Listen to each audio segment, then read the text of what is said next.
Slav jwara, on bixêratin. Ez Sema Çağlak. Îro bi vîdeoyekî nû pêşberûye me. Ez îro jî wê hunermendekî Kurdî navdar Muhammedê Şêxûxêz bikim û basa jiyana wî bikim.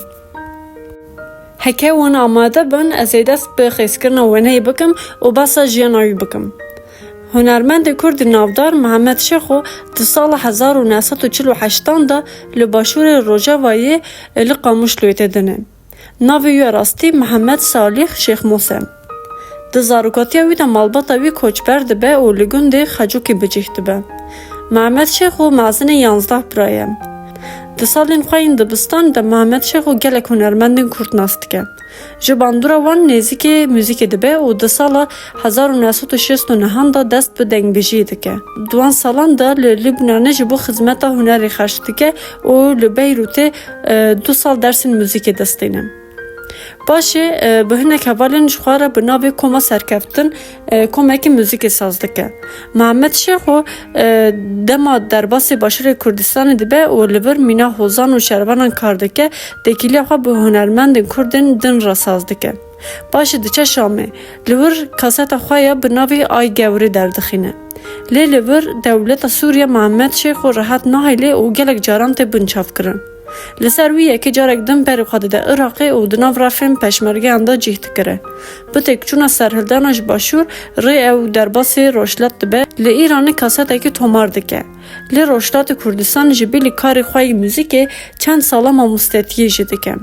Demek şun da rejima İranê ji Muhammed Şêxû wek dijberê rejimê dihesibîne û derheqê wî de biryara binçavkirinê digire. Ji ber wî yekê Muhammed Şêxû piştî 11 salan carek din berê xwe dide Sûriye û li wir bi hezkirinekî mezin tê pêşwazî kirin. Dewleta Sûriye ji tekîliya Muhammed Şêxû û gelê Kurd aciz dibe û wî digire, dabêje zindanê. Lê ew biryar ji dengê wî nadebirin. Ew kilamên xwe yê herî baş li zindanan de dibêje û di kilam stranên xwe de derd û kulên gelê xwe û daxwaz û bawerî wan bi hunermendiyekî bilind tîne ziman. Hunermend Muhammed Şêxû di nehê adara 1989 da çûr ser dilvaniya Xwedê li Qamişloyê ji aliyê 7,000 kesê ve ber bi rêwîtiya xwe ya dawî hat rêkirin. Muhammed Şêxû bi stran, stîl û awazên xwe bandorekî mezin li ser muzîka Kurdî kir û gelek stranên wî ji alî gelek stranbêjên Kurd hatin şîrovekirin û gotin. Bi deng û awazên xwe, kilam û stranên xwe jiyan û hunera gelê Kurd dewlemend kir. Muhammed Şêxû bi giştî 14 kaset amade kirin û pêşkêşî gelê Kurd kir. Berhemên wî li hemû parçeyên Kurdistanê hatin belavkirin.